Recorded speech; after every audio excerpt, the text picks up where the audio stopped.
Well, Generations for Peace is an initiative that brings in youth leaders from areas of conflicts and teaches them how to use sports as a peace-building mechanism to bring divided communities together. Through sport, you can bring people together just to play, and you can leave the race, the religion, the conflict. The delegates, when they come here, we provide them with the skills and tools so they can go back to their communities and make a major difference.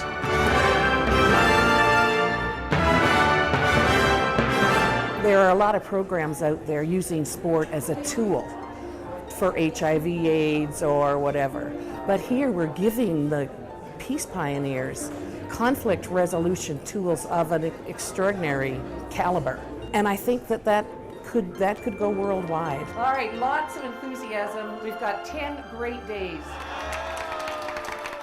Generations for Peace Camp really combines the peace-building theory component with the practical sport components. So it's a really great combination because in the classroom they learn to build the tools that they need, the strategies to build peace, to be team leaders, to train trainers, to work with children. And in the sport context, they use practical ways in which they can train trainers, they learn how to work with children, how to be positive, how to encourage them, how to build their self-esteem. So those two components really make the Generations for Peace Camp unique.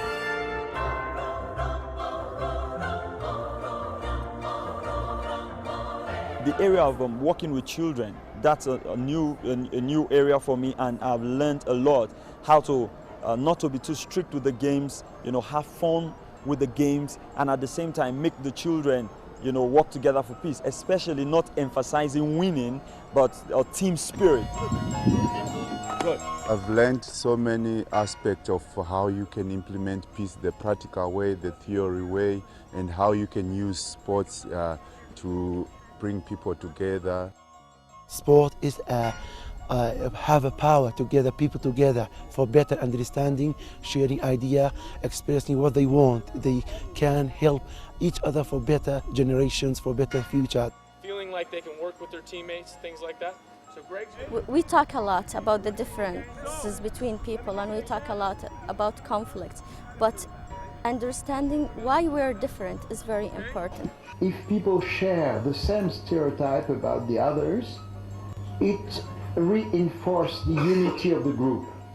Generation for Peace is something so important, unusual, and it's done in such a way that there are promises for a very positive outcome. It doesn't just stop there.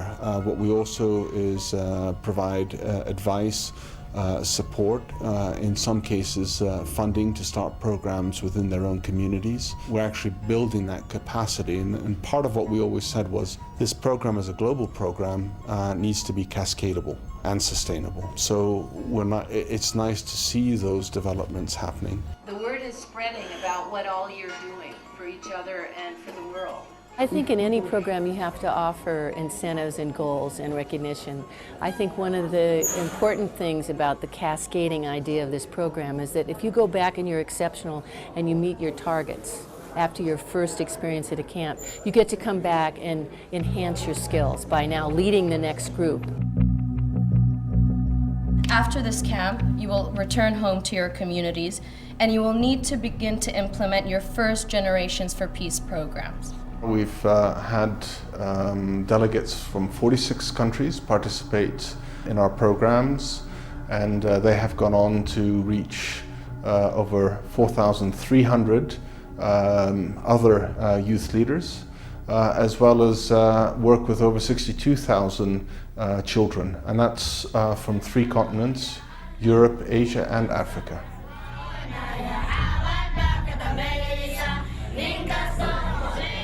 When the conflict is begin to Somalia, always the most vulnerable is girls and women, and also children. So we can take our role, but we don't have before now we don't have any experience to how to build the peace. Generations for Peace has been incredibly important because for me it empowered me to be able to go and make change in my community, and from that I was able to train others as well to be agents of change in their communities.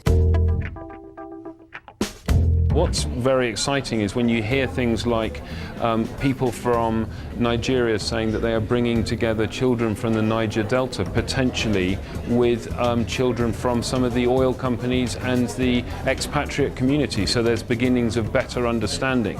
If we can achieve that and just get some understanding between two groups of people who are at conflict with each other, then we are beginning to achieve our objectives. What we recognize is a distinct lack of research in the field of sports for peace and development.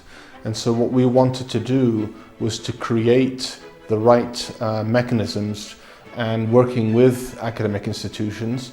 We have had a partnership with Georgetown, and that has been ongoing for a year.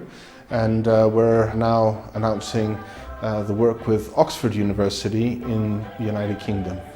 Well, be able to research and make that research available to the wider sports for peace and development community. This way we can be more innovative, we can do evaluation and monitoring of not just our programs but other programs, and hopefully come out really with the key best practices that are available and make that available to the community.